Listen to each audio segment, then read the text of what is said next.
What's up, y'all? You're now listening to the What Now podcast. I'm Dr. Spencer Dupre, owner of Empower Chiropractic. And I am Dr. Zach Thompson, owner of Within Chiropractic. The purpose of this podcast is to document and share the experiences of two young business owners as we open our own brick and mortar chiropractic practices. Join along as we discuss all of our wins, our losses, insights, and the many, many lessons we learned. As a disclaimer, none of this is ever intended to be medical, legal, or financial advice.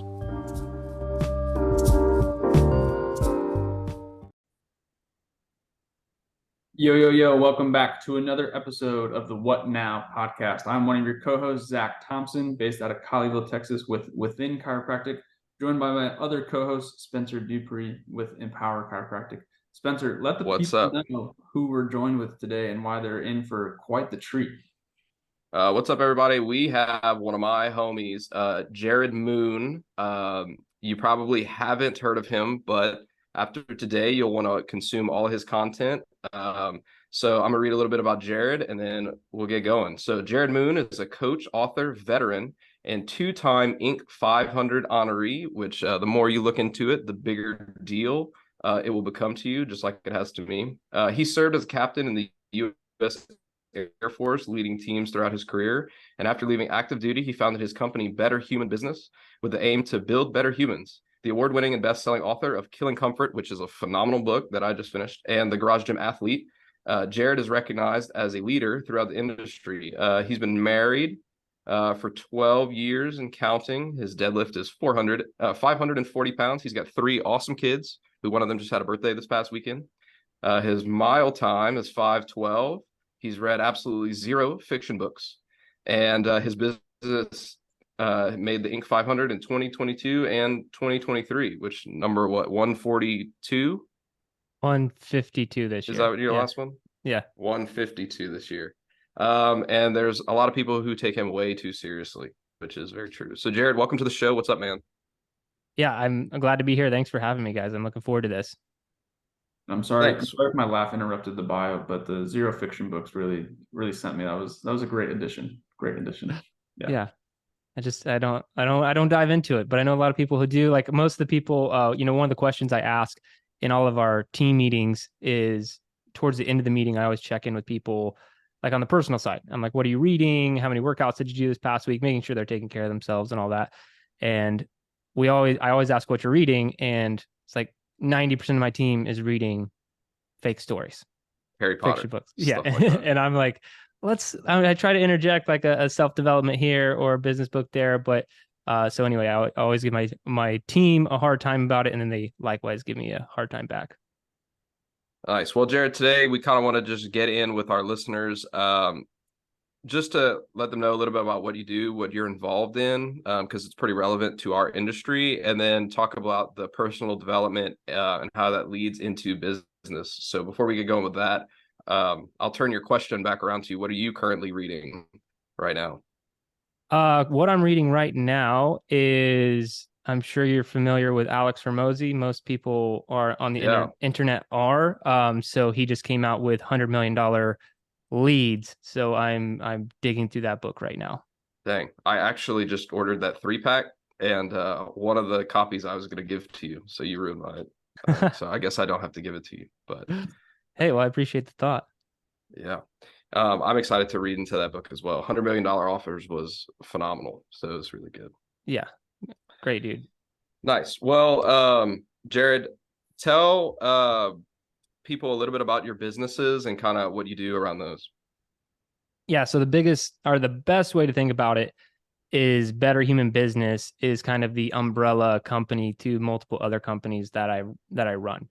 And it wasn't always this well organized, but it finally is now.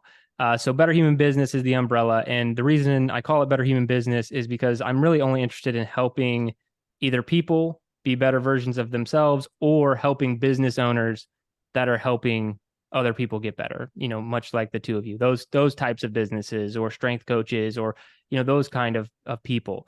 That's what I'm interested in. That's what I've always been doing. Now, under that umbrella, I have 3 companies. One is called Garage Gym Athlete, which is like direct to consumer, so direct to athlete. So we have workouts and coaches and, training app, all those kind of things for people who train in their garage gym. Then I have End of 3 Fitness, which is focused more on coaching coaches. So helping coaches develop programming. So I teach them, or our courses teach programming methodology, all these kind of things, help coaches get better at programming, because it's something that's definitely not taught or done very well in the industry. And then the one that, probably has you guys most interested, or probably your listeners, is Physical Therapy Biz, is my third company. And it's the largest of the three. And Physical Therapy Biz is meant to help cash practice owners start, grow, and scale their practices. So those are the three, and that's what I'm doing under this Better Human Business umbrella. Nice. So what is technically your role at PT Biz? Yeah. So right now I would be considered chief operating officer, chief revenue officer, something along those lines. So I'm on the acquisition side, a lot of how do we get more leads? How do we get more customers? But also I have a very operational mindset. So I'm really good at what's the process? How do we automate it? Those kind of things. So those are my main roles at PT Biz right now. Nice. Super cool. Super cool. And with that said, I mean, just in these brief couple minutes starting off, you seem to have a brain that's very, like you said, operational based.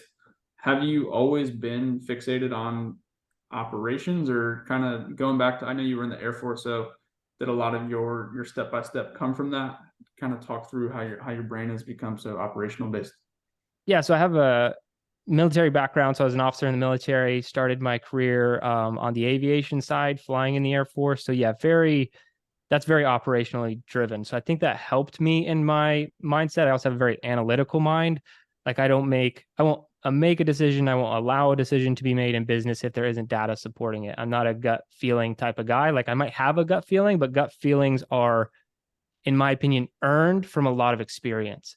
Like if I have 10 years of experience doing something like online advertising, I can have a gut feeling that something's not working, but I would rather see the data that proves that right.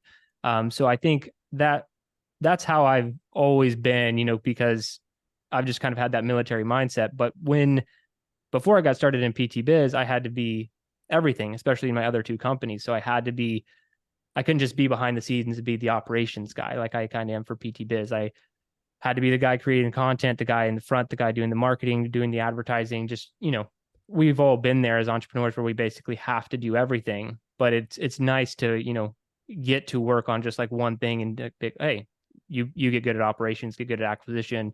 And I don't have to focus as much as on being the guy in the front, which is a lot of work and could be pretty draining for somebody who doesn't naturally like to do those things. All right. So that obviously puts you outside of your comfort zone quite a bit. So I guess like where I'm obviously leading this to is like tell our listeners about like what is Killing Comfort, and like talk to us about like your book a little bit and like that overall mindset. Yeah, so I wrote Killing Comfort, and the subtitle is it's the prerequisite for success, and I think everyone jumps straight to wanting to get into tactics and strategies and all that stuff. Like we were just talking about Hormozi's new book, $100 million leads or $100 million offers. Those things are great. And you need that kind of tactical information. But what I have seen in working with a lot of entrepreneurs, and even at PT Biz, people opening clinics, practices, things like that, is that's what they think that they want too. They think that they need all the tactics and the strategy, but I can give you the step-by-step plan for success. But ultimately, if you haven't been able to, flex that discomfort muscle, if you will, you haven't practiced that, you're not going to be able to do the necessary steps to move forward. And so that's why the main reason I wrote the book, because I actually wrote it to help people across all the different companies I do run, because someone who's looking to get started just working out on a day-to-day basis, they always want to start off too strong, right? They want to be like, okay, I'm doing 7 days a week. I'll run 10 miles, 4 times a week. And, they start off with these crazy things. And all you really need to do is like, how about we just work on the consistency habit? And then we flip that over to business. It's the exact same thing. People want to start off with leases that are too expensive, or add a cryo machine and like do all these like advertising campaigns that are completely unnecessary. When really in the beginning, maybe you just need to work on having a couple uncomfortable conversations with people who could be a referral source that you want to talk to, or or maybe you just need to have an uncomfortable sales conversation. They're very small things, but if you can learn to kill comfort, you will start to grow, but it has to be compounded. What's in the book and what I say all the time is daily over decades. It's not something that, like, in my opinion, there's no real life-changing experience. I know a lot of people disagree with me on that. Like, I'm sure, like, you could probably have a traumatic experience that absolutely changed your life, but I'm talking about, like, just, I'm going to flip the switch today because something happened. That's very rare. Like, you can see people who are in unhealthy situations, and the doctor's like, you have diabetes. I'm literally going to have to cut off your leg if you don't start exercising. And they're like, yeah, I don't know, because they've never flexed that discomfort muscle. So anyway, the whole reason I wrote it was to try and help more people close that gap, because you can do anything you want. You can do anything you want in this world if you just know how to put the pieces together and be a little bit uncomfortable day after day. Man, that's great. That's super, super awesome stuff. And it reminded me, we're almost a year into our podcast, but our first episode was about just starting. And we kind of joked how Spencer and I had been talking about doing this podcast for almost 2 years. And then we finally, one day, we're like, we don't need all the fancy equipment. We don't need, we'll just figure it out as we go. And I really like what you're saying, where it's more that consistency over a long time. And as we, both gotten into business more and more, started to realize, okay, it's not necessarily the big things you do at the start of the year or randomly, but it's really having those consistent days where you're in there, you're mentally fixated on the goal, and you're doing everything you can, or some days it's as little as you can, but you're still getting closer and closer to your goal, which is staying in the game. So I really like that. How have you noticed because are you on the coaching side with PT Biz? I was for a long time, especially when we got started for a couple of years. It wasn't really until the last year that I've kind of completely moved behind the scenes. But yeah, I've done a lot of business consulting, coaching, all that kind of stuff. How does it for you? Where do you notice the biggest, I guess, ROI, if you really wanted to, with killing that comfort zone? Like, if someone obviously taking the diabetic route and like you got to chop off your leg, like they lose a leg, but from a business standpoint, where do you notice when someone does decide to kill that comfort zone, they really start to notice big changes? Yeah, so I think at the beginning, and I do think it's different for every level of practice, and so that's a wide range. Like, we can have people who are just starting, we have people who are very far along, and the comfort they need to kill is vastly different. Like, you might have to kill comfort on the leadership side if you're more advanced. In the beginning, it really is, it comes down to a lot of uncomfortable conversations. I kind of mentioned that. And the reason I say that is because it's sales conversations, and then it's conversations with local marketing, like referral sources, people, making those connections. If you're not a social person, all those things are very hard. And I think a lot of people, especially younger generations, are a little bit more accustomed to, I can do everything behind a computer screen, right? Like, that's why people love the idea of social media advertising, because they think that they can just turn on some ads and then sit in their office and fold their arms and be like, great, people are just going to start coming. This is going to be awesome. Never works that way. You normally have to have an awesome product, right? And then on top of the awesome product, people have to know about the awesome product. And so that's where, I think killing comfort at the beginning of a practice like what you guys have would definitely be the uncomfortable conversations, killing that comfort. And then the consistency of doing all the things that you need to do on a daily basis. Just like on the admin side, like, you're doing everything at first, right? On the admin side, and sending emails and all that kind of stuff. Yeah, I think that's like a big thing that we see, especially like in a lot of our friend groups, because since we all kind of graduated at the same time, everybody kind of started their practice the same. And we have like a lot of friends and a lot of people that we see that are like, oh man, like, if I can just have this one ad to hit, if I can just like have this one ad to hit, like, how much money are you spending like on advertising? And like, in my practice, we spend like very little, because we live in a super small town. So like, my whole goal is just to like get out in front of people and just have like word of mouth. And then like, once we have a good product, and because like, dude, if I have an office that people are like, man, this place kind of sucks, and then I'm spending $10,000 a month to have them come out.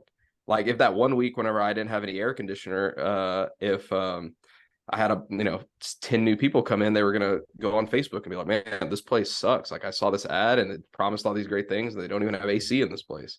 And that's going to ruin my reputation. So, um, with like digital advertising, like where do you see like that really being the most effectful or having the biggest impact, like in a practice, like in what stage? Uh, Typically, I like to see people being like, if we just put some like numbers around it, I'd say minimum you're making 15K a month, maybe 20K a month, and then advertising starts to become a little bit more effective. And the reason why, you could start with less, and if you want to start with less, there are definitely strategies for behind that. Like you could do more brand awareness campaigns, just getting people to like know that you exist. Like, and you could spend relatively low money, but what you couldn't do is like direct call to action campaigns where like someone's gonna book an eval and come in right away. Those are much harder to do if you just started and you're making a few $1,000s per month. It's not going to be the best use of your money. But when you actually, all the things that you said, when you're like, okay, I have a good product, we're getting some word of mouth, like all those things are starting to work, then that's where advertising becomes way more effective, because the algorithms behind these brains that are social media, right? It's insane. But once they have more data points of, we have our phones on us when we walk into your office, right, Spencer? And so like Facebook knows where we're going and it knows what type of people are going. It's just crazy how much they know. And so the more data you actually have as a business, that's more can be utilized, within the algorithms. And so it becomes way more effective when you're a little bit more established, and then it starts to send you the right people. Like it will work at that point, because Facebook will be like, I know who you need, because you already have 100, 200, 300 customers. And I know what those people look like in your local area, and it becomes way more effective. And that's typically around what we see it becoming most effective. And again, if you want to start less than that, it's fine. Just do brand awareness campaigns. Don't try to get people to come in directly. Just get them to know who you are. Maybe get an email subscriber, get a follower on a social media platform, something like that, something where you can at least start to communicate and warm up those people.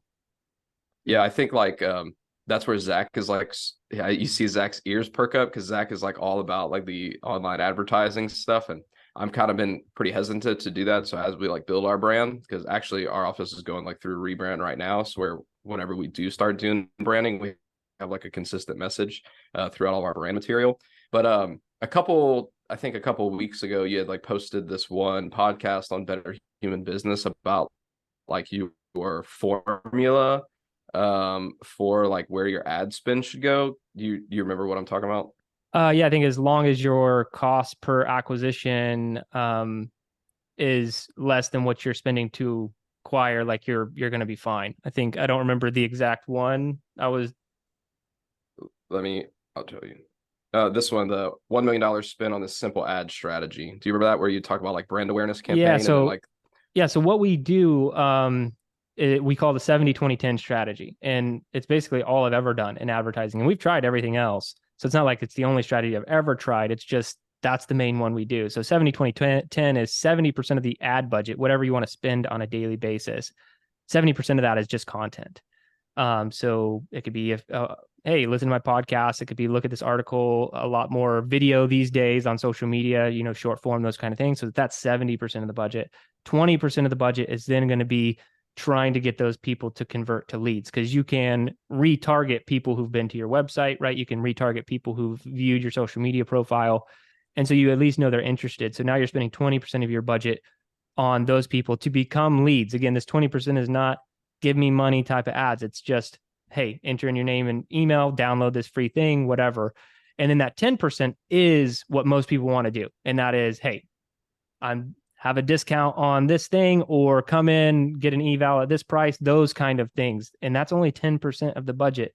And that's all people really think about when they think about advertising, is that 10%. They think that's what they should be doing, but they're missing 90% of what I would spend ads on to get people warmed up and make sure that they're going to want to stick around, that the right culture fit, all those kind of things that are kind of the prerequisite. So the reason I break it down percentage wise is because you're like, I want to spend $10 a day on ads. That's where I started. That's great. Break that down to 70-20-10, break that down into percentages, and then you can scale it over time. It's yeah, that's super smart. Like we're talking about this, and I listened to that episode, and it really made me think, because I had a mentor recently, and I'm sure it's the same in the PT biz, and probably even the strength and personal training business too. But he mentioned how chiropractors are they're really fixated on hunting, but we're really poor at farming. And it made me kind of look at, and what you just said really made me ponder how I do need to switch it up, because a lot of my marketing is all that 10%, that call to action. Here's our new patient special. But those leads haven't been cultivated. They haven't been farmed. They haven't kind of followed us along too much. They don't know our content. And so really it's, to me, just an aha moment of something. And I've been realizing now just how much we've been focused on one thing, and now we need to, we can recalibrate. And it's hard as an entrepreneur, because you build up these habits at the beginning stages of an entrepreneur. Is literally all you need is people to come in to your practice, because you need to put food on the table, you need to pay your bills, those kind of things. So that's the habit we build that has to be unbuilt. It has to be broken down after you've gained enough traction, right? Because if you only ever stay in that, like, I need new clients. Like, if you're only ever in that mentality, you're not really building out a culture of people wanting to stick around. Or you'll get a bunch of like weirdos. I don't know how to say it. Like, that's the feedback we've gotten, is like, that person came in, but like, there's no way they're sticking around. Like, maybe they paid for the eval, but like those are the problems you start to see when you are just going direct to cold. You might have somebody who maybe was a good fit, but they're not really who you were looking for. So that's where the rest of the strategy comes in. And like I said, it's a hard habit to break, especially from the starting, but after you get there, you have to break it. Well, thankfully for us, our Facebook lead campaigns we've generated a ton of leads, but I mean, we've had 10 of like the 200 leads we've been able to grasp. 10 of them they have an area code from Sri Lanka. And so it's like, exactly. And then we realized, okay, our geo fence, right, for our Facebook ads was including the DFW airport. So someone flies in, they're at a layover, they're on Facebook, they're like, oh, this looks good. And then we go to call them and we can't dial their number because it's international. Yeah. Even if you got them, they might not want to come. Yep. It's definitely a true thing. So especially for those young docs that are looking to get into Facebook campaigns, it's definitely something to be weary of, and something my fiance and I, who she owns her own practice as well, we've caught ourselves slipping in the fact that we're like getting a lot of leads, and like we're seeing the success of our campaigns, but we're like, man, these leads kind of stink. And it's because we're only doing that direct to sale type marketing. So super cool. Yeah. Yeah.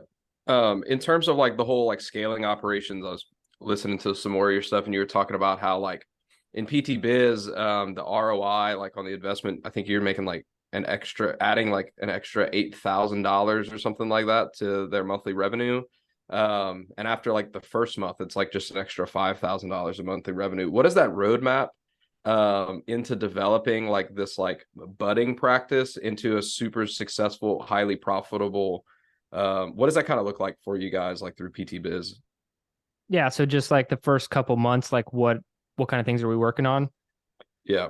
Yeah. So typically, assuming someone is like good, they've started, right? They have a location, because those are the things that really slow people down, is like getting a lease, all those kind of things, whatever things you have to do with your state to open a business, which 50 different states, there are 50 different ways to go about it. But after that, it's really setting up referral sources. A main thing that we work on is sales skills. Like that's probably the biggest thing that most people starting out have to work on. So just getting their close rates up for people who do come in, because that's something that everyone can improve on, and no one really is like super comfortable doing it, right? Like, and I always say this because like in Better Human Business, none of us started this because we wanted to do sales, right? Like you guys are chiropractors, like you wanted to do that. You know what I mean? And like physical therapists, they wanted to do PT. For me, when I started, I just wanted to be a strength and conditioning coach. All these other things had to be learned. What I learned was, I was like, well, if I don't learn how to sell things, I will only coach a few people. You know what I mean? I can only help a few people. And so there's a lot of mindset shift there, like making people more comfortable selling. I always, really like to dive in with people like, do you have a good product or service? It's like, yes. It's like, okay, if you absolutely believe that, like, why the hell wouldn't you want to get that to as many people as you possibly can? You know what I mean? And so once you kind of shift some of that and you realize, selling is more of a service, and there are ways to do it in which you're not salesy, and it's not like any of that, all that used car salesman stuff that people think of when they think of sales. You really are helping people. And especially in my position, to me, it's like when I see somebody who needs something and I just know, I'm like, this is absolutely what you need. Like, I just know it because I've worked with so many people. I've consulted so many people. I'm just like, you are the right fit for what I do. And I know if you can cross over that line, that financial line, I can absolutely help you crush it. And I just know it. Like, I'm 100% sure I can do it. But they don't know that, right? And so all I have to do, like, I'm coming from a place that's very genuine, right? Like, I absolutely know I can help you. Yes, it costs money because my time costs money, right? Like, let's get over that. But I know for a fact I can help you. It's not a question mark. This isn't like a concern for me or something I'm unsure of. And so once you can kind of get past that, you're going to be doing really well. So after you've kind of mastered sales, then the next step from there, and this is where everyone starts to fumble, is hiring. And so that's where we spend a lot of time after they're getting leads and they're converting sales. Hiring is very difficult. Keeping people around is very difficult. And I think a lot of that is like, people are very, I think most practitioners are way more entrepreneurial than they used to be. And a lot of people are seeing the problems with insurance, right? And so I think that, and I think chiropractors specifically are maybe the most entrepreneurial, just in my experience. Like, you guys tend to like embrace it more than anyone else, as opposed to wanting to go work for someone else, right? Like, it's more common. But then you run into like, there's still a hiring issue. Like, how do I find someone like me who doesn't want to go do their own thing? And how can I keep them around? Like, how do I actually do that? That becomes a much harder thing. And that's where the problems get more serious, right? Because you're now responsible for another human being, right? You have to lead them. You have to make sure they're doing a good job, that they represent what you're doing, what your brand is about.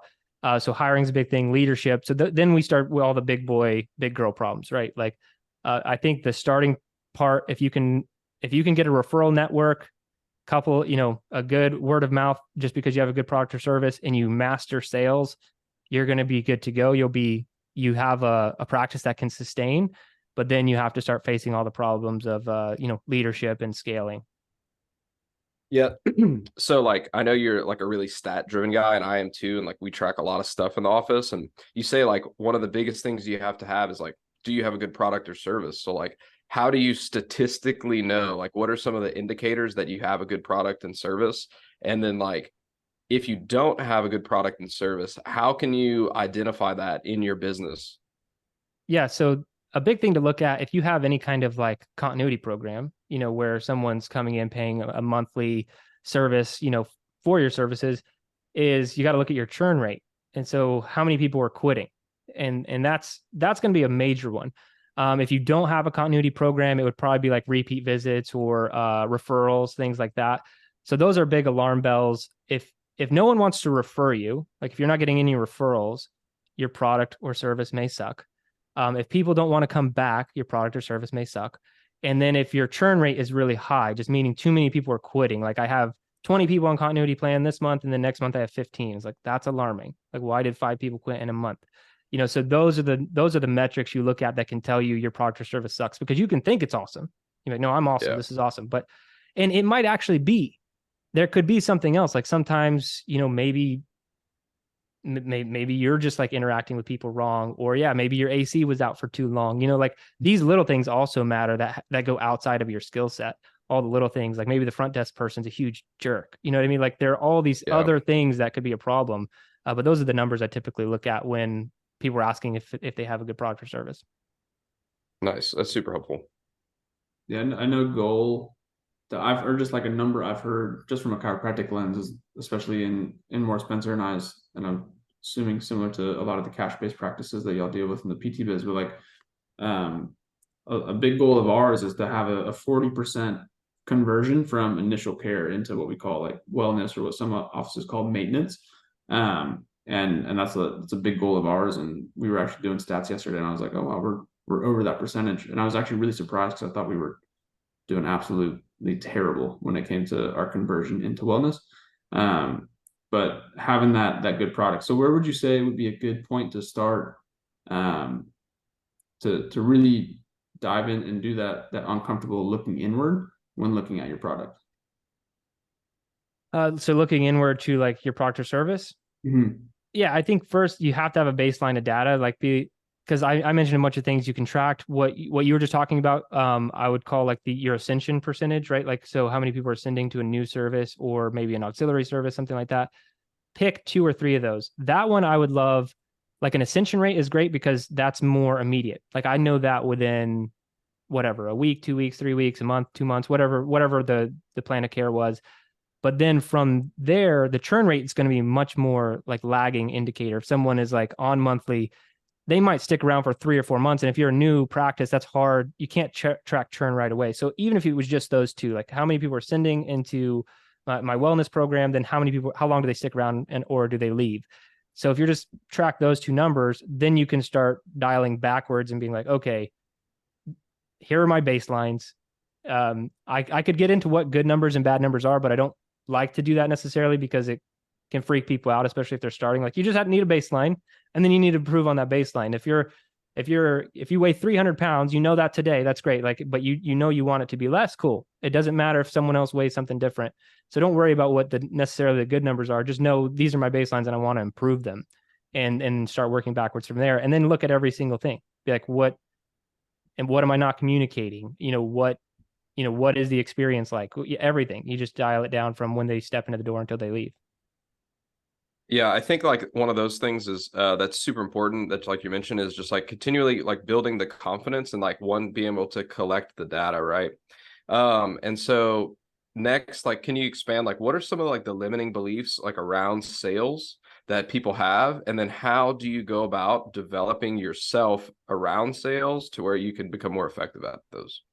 Yeah, so I'll start with the end there. What a big thing that I like to walk people through is just leadership in general. And they're like, well, I don't have any employees. Like, what are you talking about?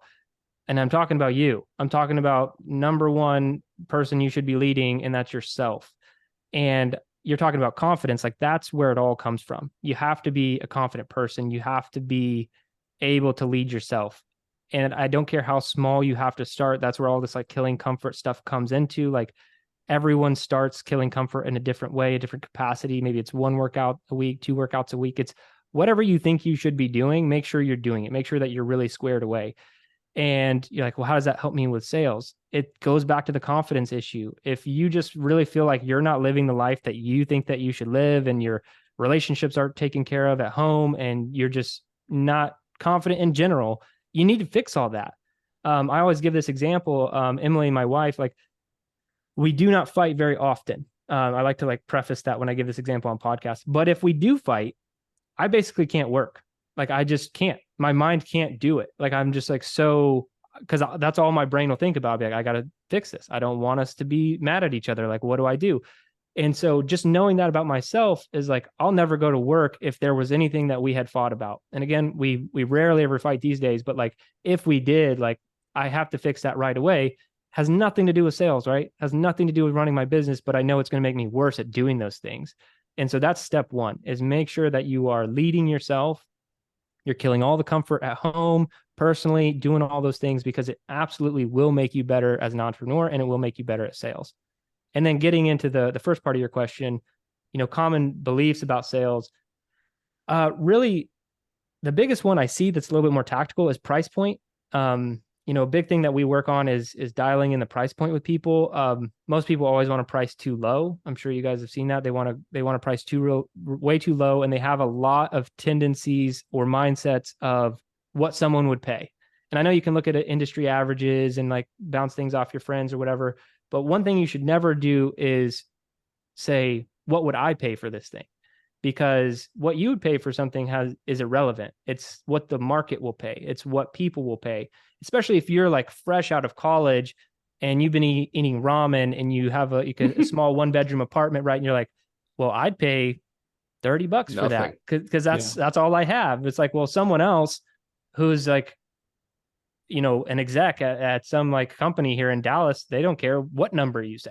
Like, what does it cost? I don't care. I came here because I heard you were the best.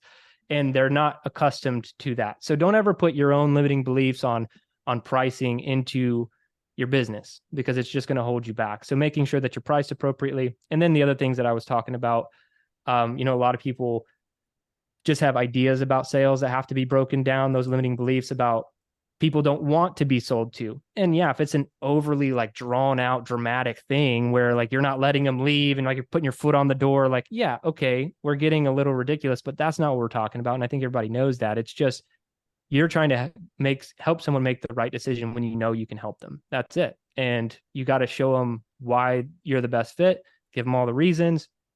And, the last part of that is typically people are very uncomfortable handling any sort of objection, right? They have like their sales pitch, they want to go through the thing, and then they don't want to handle an objection. They just want the person who's like, yep, I'm cool. They want the exec who doesn't care about the price, right? That's what they want. But then when they get somebody who balks at the price or doesn't understand it, or they want to think about it, like a lot of people, that's where they shy away and they're just like, okay, cool. Yeah, maybe later. But I'm not saying, like, again, you don't have to go use car salesman, but if you can learn to handle those objections in a natural way and help people think about things a little bit differently and make sure that they know before they leave, like, I am the best fit and I can definitely help you. If you can kind of break some of those limiting beliefs, you'll be making a lot of progress. Yeah. And you talking about the objections made me think back to Hormozy. He's got some great clips on like the ways he's handled objections, especially when he was in the gym space. And I remember the first time I listened to him, I was probably a month or two into practice when I was definitely very weary, and I'm still pretty weary of objections. I don't want to come off like I'm great at handling objections. But the first time I listened to it, I was like, wow, that is so blunt, and that is so like not used car salesman, but I'm like, I would never think about saying those things. And then you start to really look in the mirror and see how those objections are going. And like you were talking about earlier in the podcast, is having those uncomfortable sales conversations.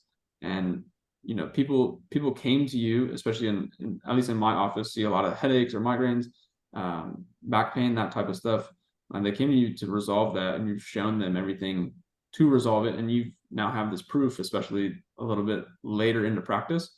And then they throw you those objections, and you're like, oh crap, now I gotta put this uncomfortable conversation into practice. And it sucks the first few times, and it'll probably suck a few more times, but definitely handling those objections. What are some objections that you have, like common objections, whether it's price point, not enough information, that you have seen handled well, or maybe some tactical ways to handle those objections? I think so. Going to Hormozy, one of my favorite closes of his, and probably the most common one I've seen, is wanting to talk to a spouse, right? Like, yeah, okay, that's how it always goes. This is great, but let me talk to my husband or let me talk to my wife, and I'll get back to you. Now this one's a little bit more aggressive, but it is straight from Hormozy when he's like, how about this? How about you? And this is the short version of it. How about you go ahead and sign up?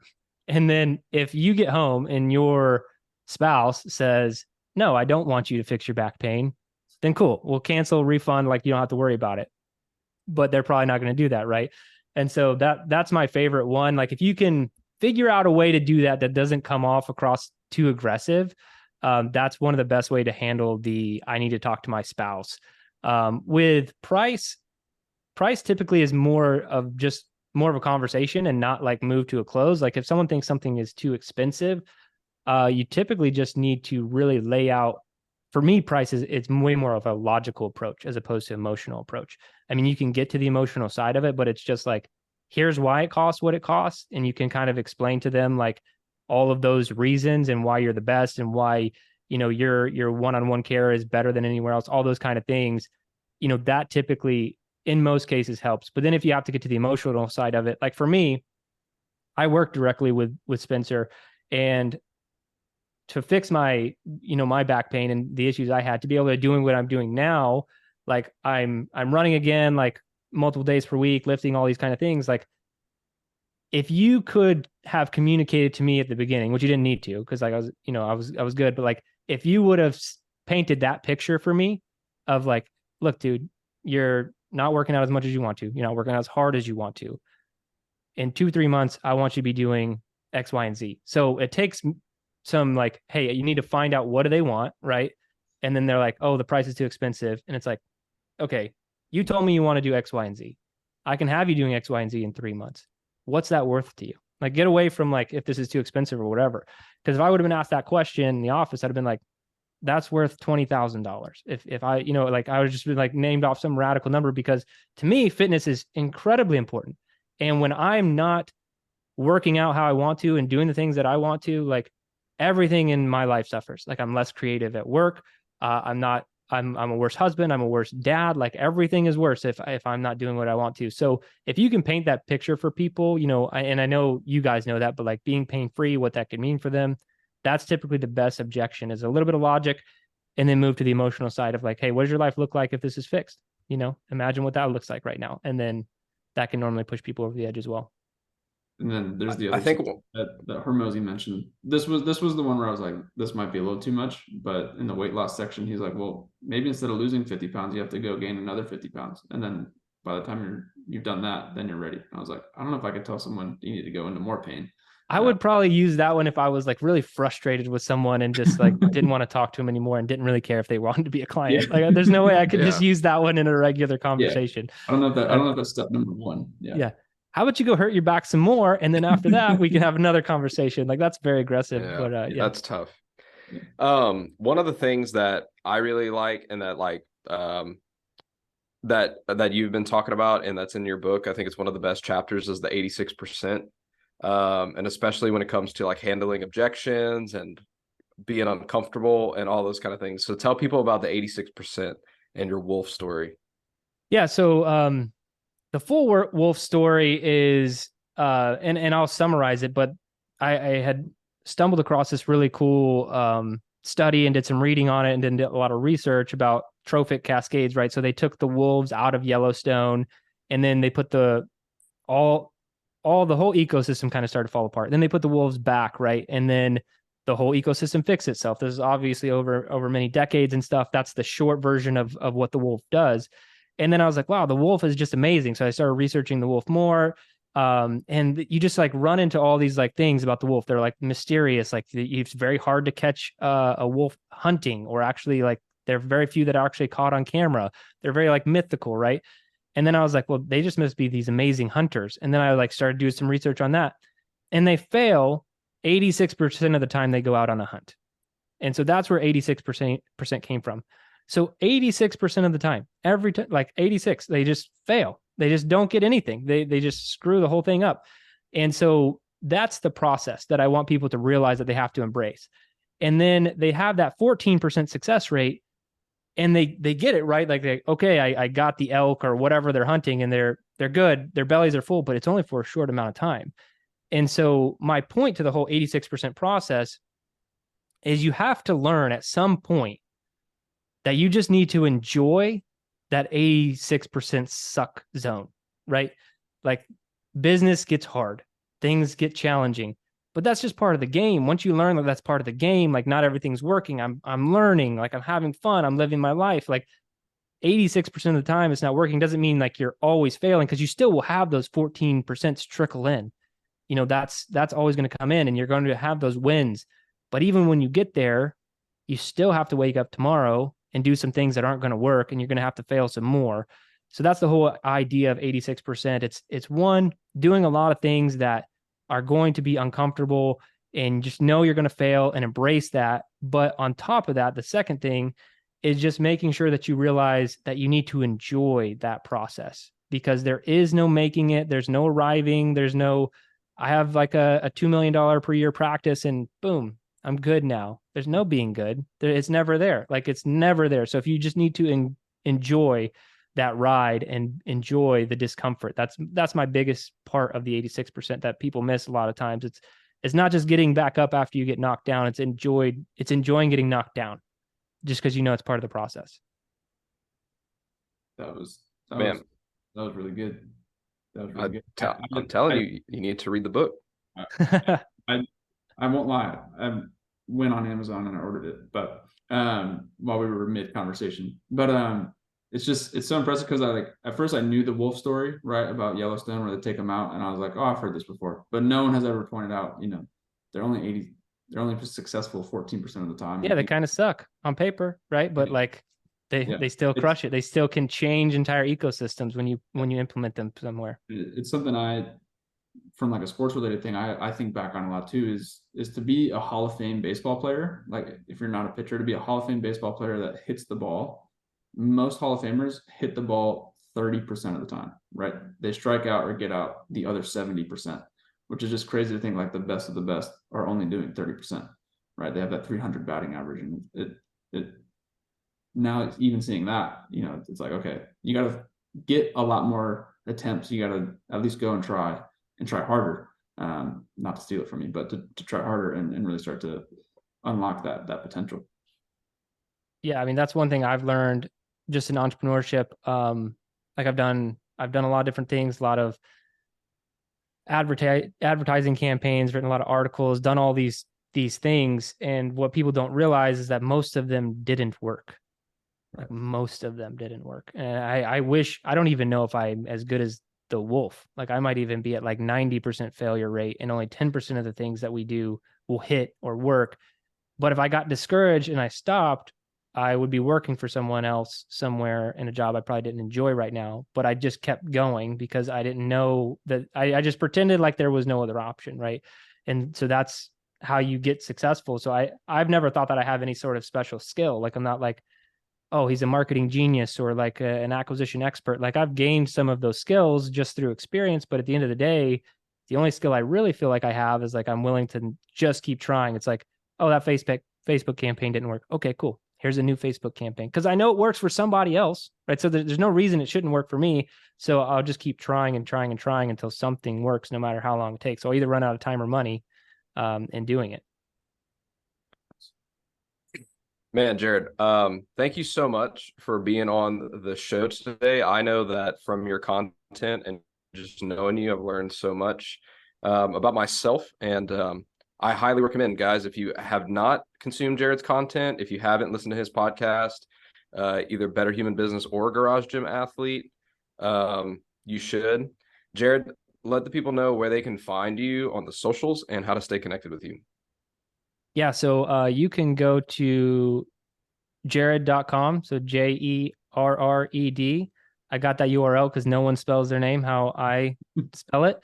And you can find my podcast, my book, and all those kind of things, just kind of like an easy landing page. On Instagram, I'm EO3_fit. If you just want to see me post dark runs and push-ups, that's what I'm doing pretty much there. But I have started doing some Killing Comfort content there too. So if you've enjoyed these conversation things I'm talking about, you can enjoy those kind of things. But yeah, those are the two spots. Check things out. Awesome. And I will Zach, say, you got anything for the good of the order? Just one more plug for Jerred is that I'm only like a couple of weeks in as we've kind of got prepped for this podcast, but I do want to say one thing you do exceptionally well is you take very profound topics or concepts and you simplify them super, super well. Because at first when Spencer sent me your podcast and it was 10 minutes, I'm like, man, I'm not going to learn a thing from 10 minutes, but you're really able to condense and simplify everything in a really timely manner.